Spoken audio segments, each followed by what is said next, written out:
into the depths of the earth and their branches extend up to the heavens. کہ اس کی جڑیں زمین کے اندر پیوست ہیں اور اس کی شاخیں آسمان تک پہنچتی ہیں. And all the social sciences اور تمام سماجی علوم which are prevalent at present جو موجودہ دنیا میں رائج ہیں mostly confirm these beliefs and principles. یہ تمام انسانی سماجی علوم امام علی کے عطا کردہ ان اصولوں کو کنفرم کرتے ہیں, ریسیپروکیٹ کرتے ہیں اور ان کی تائید و توثیق کرتے ہیں. Although the modern social sciences may be given many names, بھلے ہی جو جدید علوم انسانی اور علوم سماجیاتی علوم ہیں آپ ان کے جو بھی نام دے دیں, آپ انہیں سوشل سائنسز کہہ لیں, آپ انہیں ہیومینٹیز کہتے ہیں, آپ انہیں نیچرل سائنسز کہتے ہیں, آپ انہیں پولیٹیکل سائنسز کہتے ہیں, جو بھی نام آپ دے دیں, their object is one and all, one and only one. ان سب کا ایک ہی مطمع نظر ہے, the human being should be protected, کہ انسان کو بحیثیت انسان باقی رکھا جائے,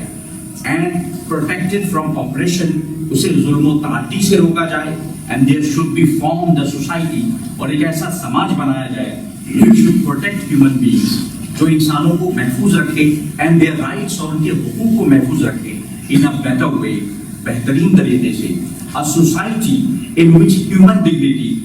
should be respected and the freedom of word and action should be safe to such an extent that none should be hurt. ایک ایسا معاشرہ تشکیل دیا جائے جس کے اندر کرامت انسانی کا تحفظ ہو اور جس کے اندر آزادی اظہار کی آزادی ضمیر ہو, آزادی اظہار ہو اور آزادی عمل ہو, اور اسے محفوظ بنایا جائے اس حد تک کہ کسی پہ ظلم نہ ہو, کسی کی تکلیف کا آزار کسی کے آزار کا باعث نہ بنے. پھر وہ امام علی علیہ السلام کا یہ قول ضروری قول نقل کرتے ہیں کہ our matter is very difficult, ہمارا معاملہ بہت مشکل ہے. Our words can be understood only by the honest heart, کیونکہ ہمارے الفاظ ہمارے جملے صرف انہی دلوں کے ذریعے سمجھا جا سکتا ہے جو دل درد مند دل, جو honest hearts ہیں, and the far sighted intellects, اور انہی دانش کے ذریعے, اس دانش کے ذریعے جو دوربین دانش ہے. یہ امام علی علیہ السلام کا وہ قول ہے جس کے ذریعے جارج جارڈاک اپنی بات آگے بڑھاتے ہیں, اور وہ یہ لکھتے ہیں کہ the most salient feature, سب سے نمایاں ترین خصوصیت of امام علی's concept of rights is the reciprocal rights. امام علی علیہ السلام کے حقوق انسانی کے منشور کی سب سے نمایاں ترین خصوصیت یہ ہے کہ آپ ریسیپروکل رائٹس کی بات کرتے ہیں. What is reciprocal rights? وہ لکھتے ہیں ریسیپروکل رائٹس یہ ہیں کہ the rights of the ruler and the ruler respects the rights of the ruled. یعنی راعی رعایا کے حقوق کی محافظت کرے اور رعایا راعی کے حقوق کی پاسبانی کرے. The rights of the ruler should be protected. At the same time, the ruler respects the rights of the ruled. The truth gets powerful between them. اور اس طرح سے حق اور حقانیت کو طاقت ملے, life becomes enjoyable, زندگی قابل آسائش ہو سکے, the stability of the state is guaranteed, اور ریاست کا استحکام یقینی بنایا جا سکے, and the enemies become hopeless, اور ریاست کے دشمنان جو ہیں وہ نا امید اور مایوس ہو جائیں. وہ کہتے ہیں کہ دیگر مغربی دانشوروں نے اس بات کو مخفی رکھا اور وہ یہ نہیں چاہتے کہ اقرار کریں کہ مشرق نے ایک ایسی عظیم شان شخصیت کو پیدا کیا. وہ کہتے ہیں کہ میں مناسب نہیں سمجھتا کہ مشرق میں ایسی شخصیت ہو اور اس کی شان و منزلت اور ان کا حق مجہول رہے. لہٰذا میں نے یہ جو کتاب لکھی ہے The Voice of Human Justice, وہ اس لیے لکھی ہے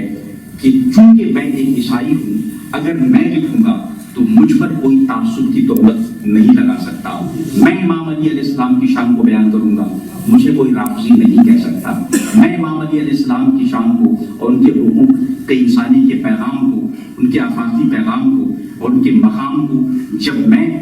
دا ہیومن جسٹس کے ذریعے اپنی کتاب کے ذریعے رکھوں گا، مجھ پر کوئی کسی قسم کا تعصب کا الزام نہیں لگا سکتا۔ پھر وہ آگے لکھتے ہیں،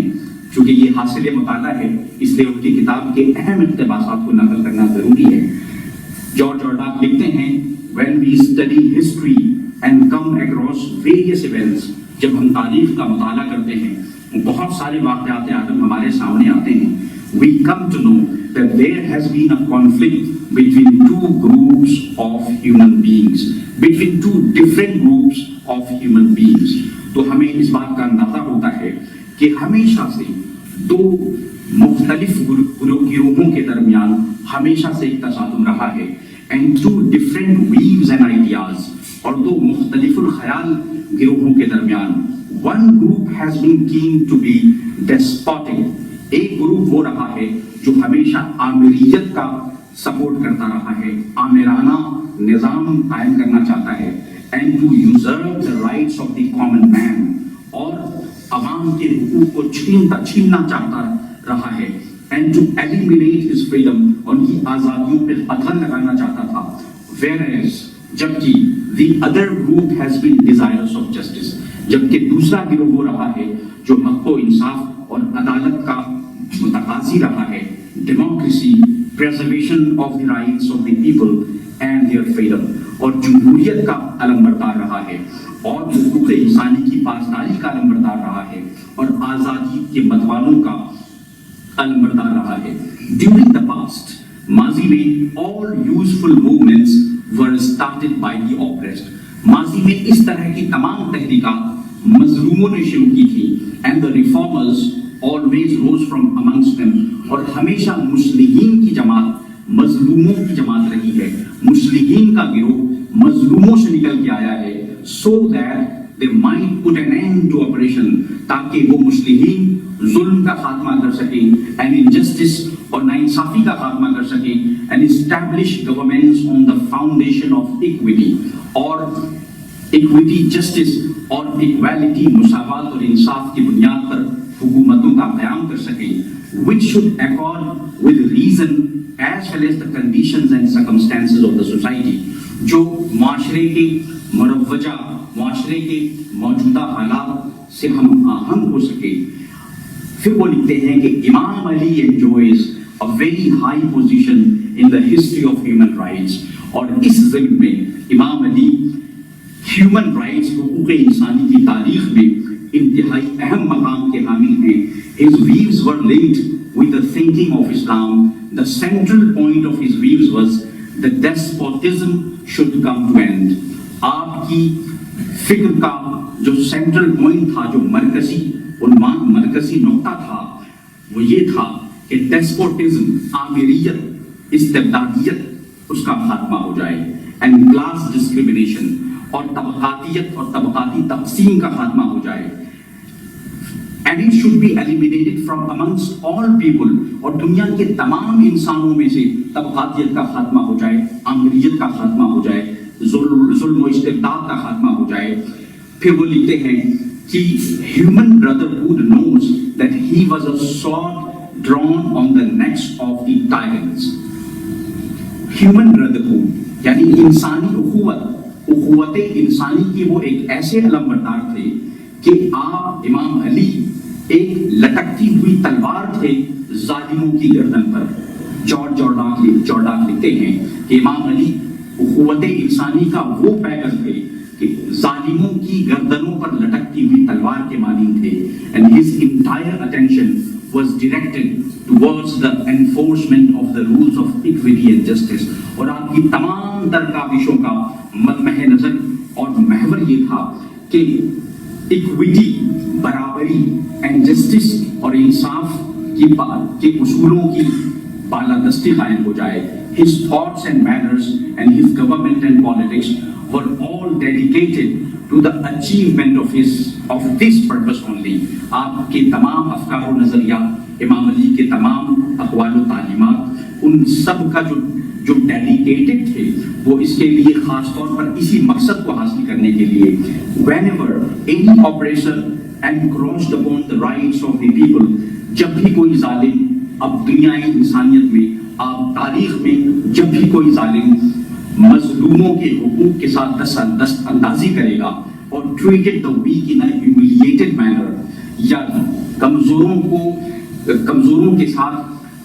ذلت آمیز سلوک کرے گا in any manner اور ignore their welfare یا ان کی فلاح و بہبود کو نظر انداز کرے گا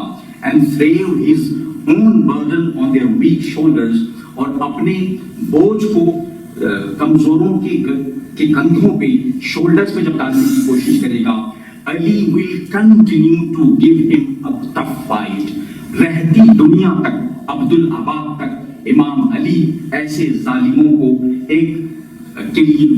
ٹف فائٹ دیتے ہوئے نظر آئیں گے. ان کے لیے ایک علی کی جنگ ایسے تمام ظالموں سے جاری اور ساری رہے گی. یہ بات جارج ڈاک نے اپنی کتاب The Voice of Human Justice پہ لکھا ہے. اور پھر آخر میں اختتامیہ میں وہ لکھتے ہیں علی elevated man. اس طرح سے امام علی علیہ السلام نے انسان کو ایلیویٹ کر دیا, انسان کے درجے کو بلند کر دیا اور رہتی دنیا تک انسان کو اس ہائٹ پہ اس عہد نامے کی سب سے بہترین تفسیر و تشریح ہے. وآخر دعوانا الحمدللہ رب العالمین. السلام علیکم.